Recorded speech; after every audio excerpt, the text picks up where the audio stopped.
Ćao dragi moji Magic Makeri, ovo je jedan kratki video gde hoću samo da razbijem jedan mit o nekim tipovima učenja, odnosno ne tipovima učenja, pardon, tipovima učenika, studenta, odnosno tipovima vas kao osoba, nas, jel tako? A tiče se učenja samog. Zašto često na to nailazim? Ja zaista nisam nikada, kao što sam već rekla, čitala i slušala o tome, o učenju, metodama, tehnikama, jer je to izlazilo iz mene samo od sebe, ne znam odakle mi je to dolazilo, ali uvek sam imala ideju kako da rešim nešto ispred sebe, kako da učim, kako da pristupim i smišljala neke nove i kreativne ideje i prihvatala nove izazove i zaista došla u stadijum da mogu da naučim bilo šta. Dajte mi terensku lingvistiku, istoriju, književnost neku, nemam pojma, hemije, da ne kažem, dimenzionalne analize i to sam radila. Dakle, sve onako prihvatim više kao izazov, pa gledam kako ću ja sad to da rešim, kako tome da pristupim. Tako da ne znam to šta inače neki naučnici, da kažem, ali neki eksperti koji se bave učenjem samim, kao takvim, s nekih naučnih visina, kažu o tome, da li postoje neke sistematizacije, neke kategorije i slično, ali pa sam krenula time da se bavim više kad sam krenula snimam videa da ne bih pričala nešto što je već izlizano, što se već zna i tako dalje, to čisto da vidim kako to izgleda iz neke druge strane, jeli? Mada prestala sam to da radim jer nisam se baš oduševila time na što sam naišla, ali ono što mi često iskače svuda, to je klasično, morate proceniti koji ste tip osobe za učenje, pa po tome birati tehniku učenja u smislu da li ste auditivni tip, odnosno volite da slušate, da li ste vizuelni tip ili ste takozvani motorički tip. A jednom prilikom sam na nečemu totalno drugom predavanju u vezi sa nekim totalno drugim temama, ne učenjem, čula zapravo da je to jedan veliki mit i da tako nešto ne postoji. I onda sam se kasnije, kad sam spojila te dve informacije, relativno skoro, malo više zainteresovala za to, malo dodatno ja čitala, pretraživala i shvatila da je totalno tako. Da su odvojeni tipovi, generalizacija tih tipova potpuni mit i da nešto kao tip osobe koja uči lakše slušanjem ili gledanjem ili mehanički zapravo ne postoji. Možete kod sebe kao primetiti, mnogi kažu ja sam vizualni tip, ja sve kao zamišljam u glavi i tako dalje. To je nešto drugo. To kad nam kaže vizualni tip, to je nešto drugo. Kada imate te bogate slike u glavi koje vam se pojavljuju, to nema veze isključivo sa učenjem, niti sa vašim pamćenjem, nego prosto sa nečim drugim. Način na koji vam mozak radi. Što se tiče samog učenja, zapravo, nemojte se zadubljivati u to koji ste vi tip i onda kao otkrijete da ste vi neki tip od ova tri i onda se zalepite za to i uporno sebe forsirate da učite na taj način. Zašto? Zato što samo ćete upasti u zamku, samo ćete sami sebe sabotirati maksimalno na neviđenom broju nivoa. Zašto? Zato što je poenta u dobrom, kvalitetnom učenju i pamćenju zapravo upotreba što više čula zajedno. Mi smo jedan organizam, jedno biće, jedno telo. Vi učite nekim mehanizmima koji vama deluju neopipljive strukture, mentalne, te informacije negde tu lebde u vazduhu, ulaze u vaš mozak, urezuju se, nije informacija opipljiva stvar koju vi stavljate u glavu, nego vaš mozak vrši neki proces, ali da li je to nešto opipljivo ili neopipljivo, svakako sve to deo nas, vas, kako god, i sve to zajedno ulazi praktično u strukturu vaše ličnosti. Svaka informacija koju primite, svaka veština koju usvojite, sve što novo naučite, to se ne odražava samo na te neke umne strukture i neke misli koje vama lete kroz glavu ili lebde u glavi, pa vi sad izvučete neku misl kad vas pita profesor, niti su to neke recke koje se urezuju u mozgu, to je jedna jako kompleksna radnja, složena i kažem sve što naučite upije svaka ćelija vašeg tela.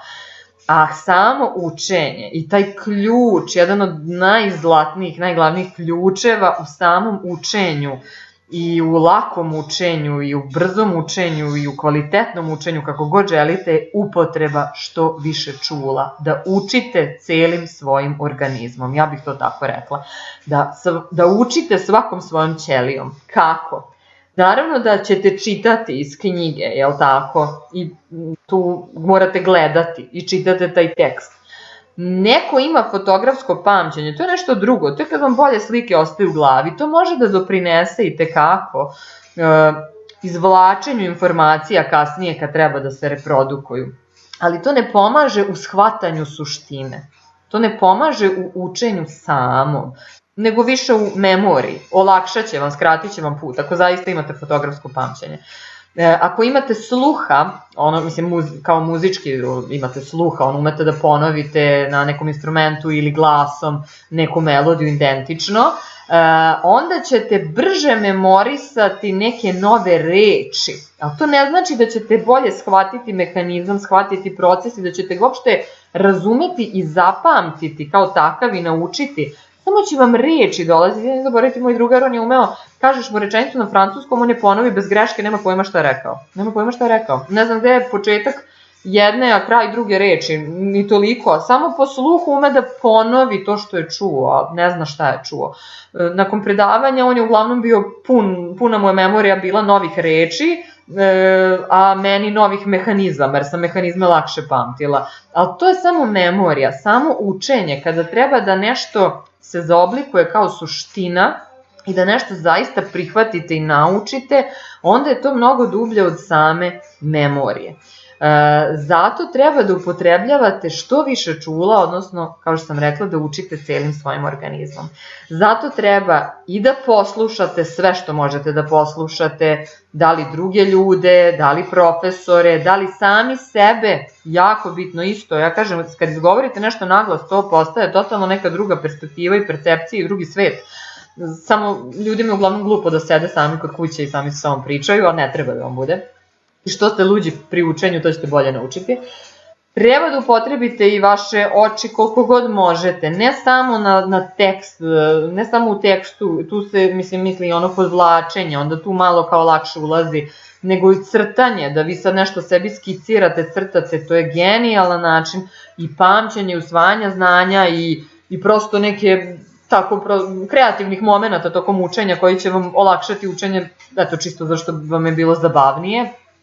I lakše ćete pamtiti i lakše usvajati ta nova znanja, lakše učiti i motoričke ili mehaničke sposobnosti, znači ako učite o nečemu što može da se isproba, što možete da probate, što možete da pipnete, da osetite, mirise da osetite, dakle sva svoja čula i ruke, oči, usta, uši, šta god možete uključite u proces učenja, tako ćete milion puta bolje, lakše naučiti.